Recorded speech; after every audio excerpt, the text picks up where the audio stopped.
You're a poor kid from a poor family. When a priest pays attention to you, you feel special. How do you say no to God? We got a fourth priest. There might be as many as 13. 13? And no one said a thing? We need to focus on the institution. They'll try to silence anyone who speaks out. I'm hoping we can keep this between us. There's nothing here. There's no paper trail. They control everything. They knew, and they let it happen! Spotlight, rated R, in theaters Friday. Wah, teman-teman udah lihat kan trailer barusan? Film apa ya? Spotlight, yeah.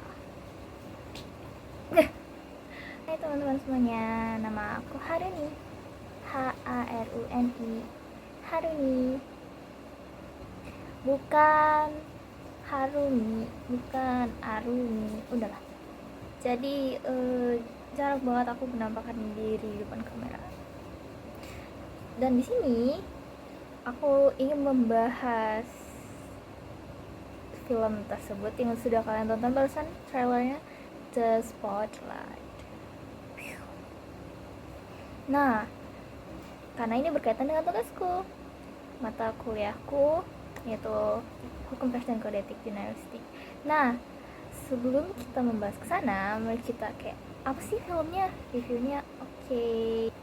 Spotlight ini sendiri tayang perdana nih pada 3 September 2015. Nah, sutradaranya itu adalah Tom McCarthy. Nah, Spotlight sendiri itu merupakan film dari kisah nyata yang diangkat dari kisah nyata. Tim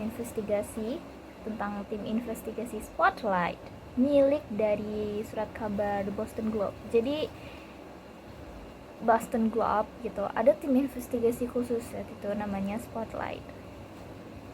Nah, biasanya emang mereka tuh nyari kasus, investigasi kasus itu lama karena emang biasanya beritanya yang cukup wah gitu. Jadi Boston Globe kedatangan editor baru, itu namanya Baron. Dia dipindahin ke Boston, itu kebetulan kota kecil lagi dia. Jadi mungkin ada beberapa hal yang baru, dan dia pertama kali rapat dia langsung baca yang namanya dari sebuah kolom tentang pelecehan dari salah satu pastor di Boston itu. Orang mikirnya kayak itu kalem doang, kalem dan kayak nggak terbukti gitu kan ngapain, tapi si Boston ini tetap kekeh ini bisa jadi berita besar.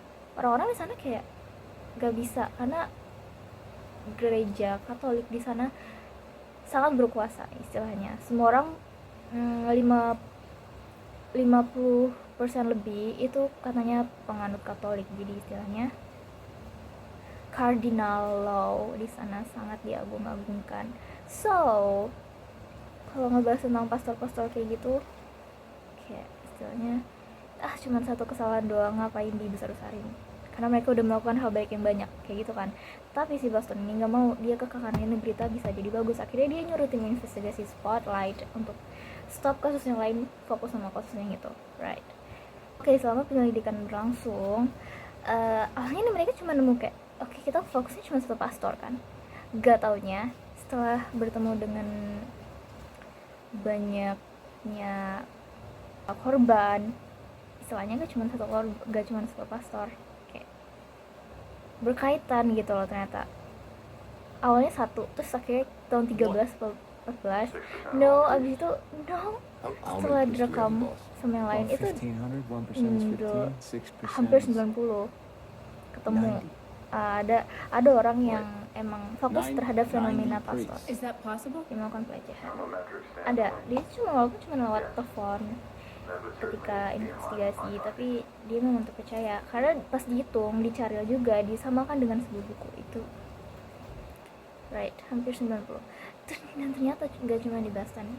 Jadi terakhir hingga 249 dari pastor biarawati yang melakukan pelecehan di Boston itu.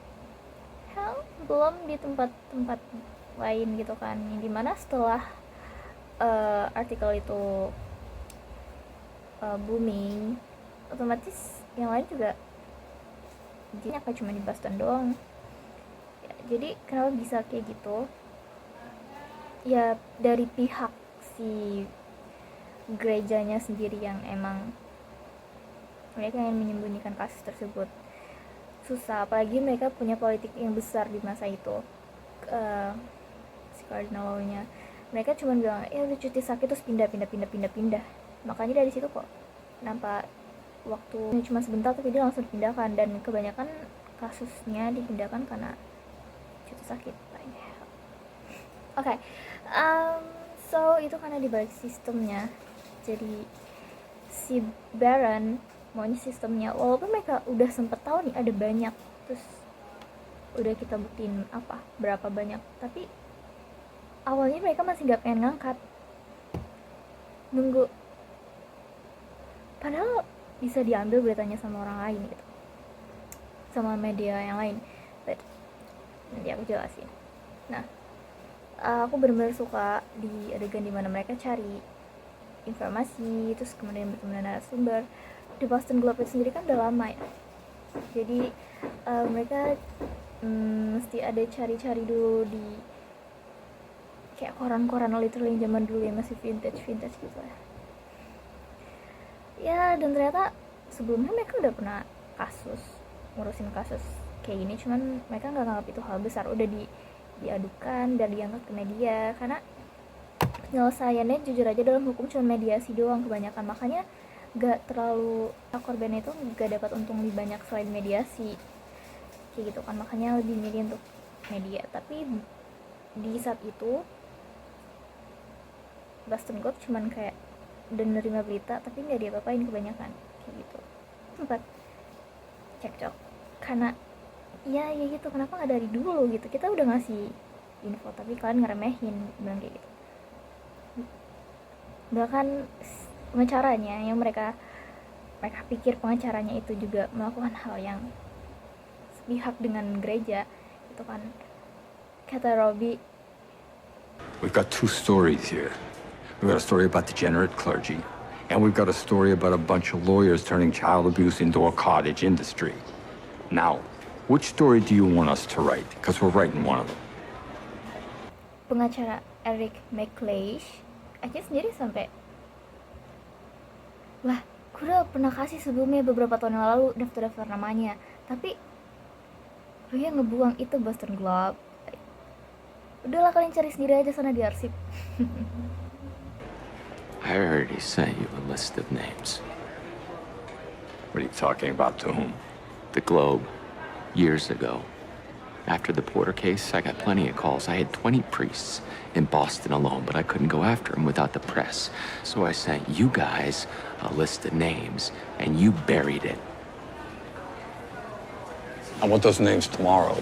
Check your goddamn clips, Robbie. Lanjut langsung aja ke kode etiknya. Nah, yang tadi aku bilang, karena mereka mencari itu secara akurat, gitu kan, maka itu kode etik jurnalistiknya. Mereka mencari informasi melalui narasumber, itu, dan dari investigasi yang mereka dapatkan dari data-data sebelumnya, buku-buku sebelumnya, seperti itu. Mereka melakukan itu dengan akurat, bahkan walaupun sudah berdasarkan narasumber mereka yang si peneliti itu yang mengatakan bahwa ada sekitar hampir 90 pastor, mereka juga nggak langsung iyain 90, mereka harus mastiin dulu daftar namanya tuh ada 87. Nah, ternyata walaupun lebih dari itu juga, mereka pun juga kembali nyari. Mereka udah dapet datanya, dan mereka bukti hukumnya itu kan hukumnya tuh ditahan sama kardinal ya kan. Mereka minta mosi biar itu bisa dilihat gitu kan. Nah, udah jadi umum, dibuka secara umum, tapi mereka nggak pengen langsung, walaupun kayak surat kabar media masa lain bisa langsung lihat dong datanya yang dilecehin itu seharusnya. Dan mereka walaupun udah tahu namanya siapa, daftarnya siapa, Spotlight nggak benar mau tahu. Kenapa? Karena mereka butuh konfirmasi langsung dari pihak gerejanya apakah itu betul. Nah, makanya itu juga salah satu kode etiknya. Jadi kita juga akurat dan kita juga harus seimbang. Jadi harus ambil informasi dari si gerejanya. gitu, pihak gerejanya apa. Walaupun ya Cardinal Law nolak gitu kan, tapi pengacara yang sebelumnya yang ngurusin kasus ini, yang Robbie itu kenal, terus konfirmasi ini bener gak ya, nama-nama ini adalah nama-nama yang jadi korban gitu kan. Ya, sempet cekcok walaupun seperti itu, tapi akhirnya dikasih tahu itu dari pihaknya pengacara yang di pihak gerejanya gitu loh. Nah abis itu baru deh bisa diangkat artikelnya sama The Boston Globe itu di bagian spotlight. Oh iya, sebagai jurnalis juga Dera itu sudah ada rekaman kan seharusnya, tapi mereka tuh walaupun kayak gitu mereka nulis itu tetap, mereka dengerin itu nggak cuma dengar rekaman, tapi mereka tetap nulis dan mereka ngebaca teliti dan cepat. Mereka mungkin tiap hari makan buku gitu kali ya karakternya, profesional jurnalis yang seharusnya seperti itu.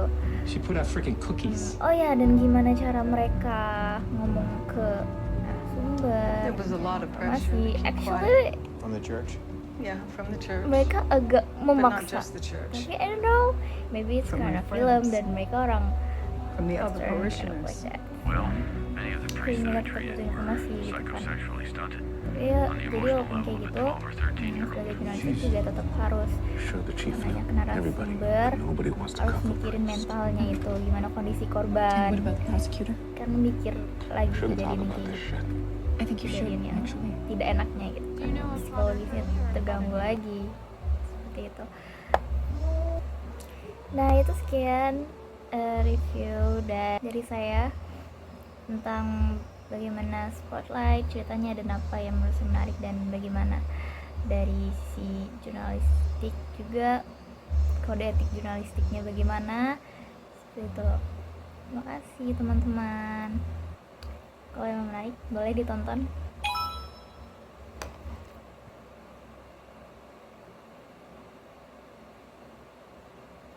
Bye bye.